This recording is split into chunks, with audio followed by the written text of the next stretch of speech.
దాని కారణంగా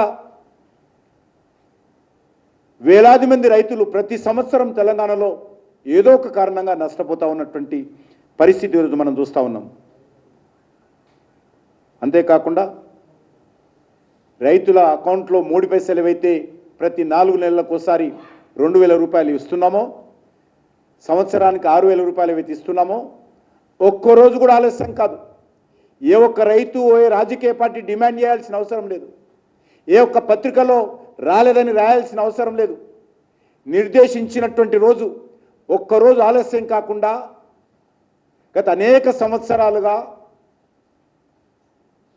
రైతుల అకౌంట్లో 4 నెలలకు ఒకసారి 2,000 రూపాయల చొప్పున ఈరోజు బ్యాంక్ అకౌంట్లో రైతులకు ఇస్తున్నటువంటి ప్రభుత్వము ఈరోజు నరేంద్ర మోడీ గారి ప్రభుత్వం. ఎవరు అడగాల్సిన అవసరం లేదు, ఎవరు చెప్పాల్సిన అవసరం లేదు, చెక్కులు చూపించి మోసం చేయాల్సిన అవసరం లేదు. ఇస్తామని చెప్పి వెనుకంజ వేసేటువంటి పరిస్థితి లేదు.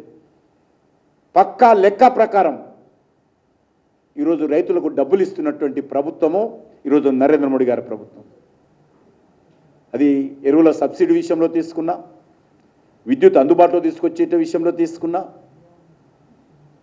లేక ఎరువులు అందుబాటులో ఉండేటువంటి విషయంలో తీసుకున్నా, రైతులకు సహకారం అందించేటువంటి విషయంలో తీసుకున్నా, అన్ని రకాలుగా ఇచ్చిన మాట మీద నిలబడేటువంటి ప్రభుత్వము నరేంద్ర మోడీ గారి ప్రభుత్వం అని ఈ సందర్భంగా మనం వేస్తున్నాం.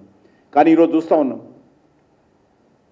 ఈరోజు తెలంగాణ రాష్ట్రంలో రైతు భరోసాకు దరఖాస్తులు పెట్టుకుంటారా? దరఖాస్తులు పెట్టుకోండి. నేను ఒకటే అడుగుతాను, గతంలో కూడా దరఖాస్తులు తీసుకున్నారు. రాష్ట్ర వ్యాప్తంగా అన్ని వర్గాల ప్రజల దగ్గర దరఖాస్తులు తీసుకున్నారు. ఎక్కడ పోయినా దరఖాస్తులను అడుగుతాను.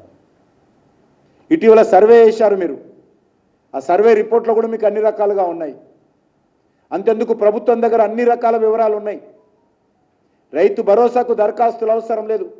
ఏ రైతు ఎంత సాగు చేస్తూ ఉన్నాడు, ఎవరు సాగుదారు, ఎవరు పట్టదారు, ఎవరు కౌలుదారు, ఎవరు రైతు కూలీలు, ఎవరు ఈరోజు మనరేగా కింద ఈ రాష్ట్రంలో ఎంతమంది రైతు కూలీలు ఉన్నారో పక్కా లెక్క ఉన్నది.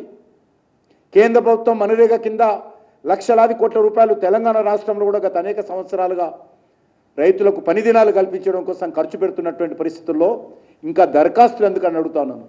ఇది కాలయాపన చేయడము, పథకాన్ని నీరుగార్చడము, అందరికి కాకుండా కొందరికే ఇచ్చేటువంటి పథకంలో తూతూ మంత్రం అనిపించుకొని మేము ఇచ్చామని మళ్ళీ ప్రచారం చేసుకొని సంబరాలు చేసుకోవడానికి ఉపయోగపడతాయి తప్ప ఈ దరఖాస్తుల యొక్క తతంగము రైతులకు మేలు జరగదని సందర్భంగా మనం చేస్తాను.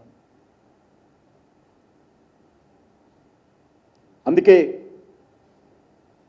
ఈ ప్రభుత్వము రైతులకు ఇచ్చినటువంటి అన్ని రకాల హామీలు అమలు చేయాలని భారతీయ జనతా పార్టీ తరఫున డిమాండ్ చేస్తూ ఉన్నాము. ఈ యొక్క జనవరి 2వ వారంలో భారతీయ జనతా పార్టీ తరఫున అన్ని జిల్లా కలెక్టర్లకు, మండల అధ్యక్షుల మండలాధికారులకు, తహసీల్దార్లకు రైతుల పక్షాన రైతు సమస్యల మీద విజ్ఞాపన పత్రాలు ఇవ్వాలని నిర్ణయించాము.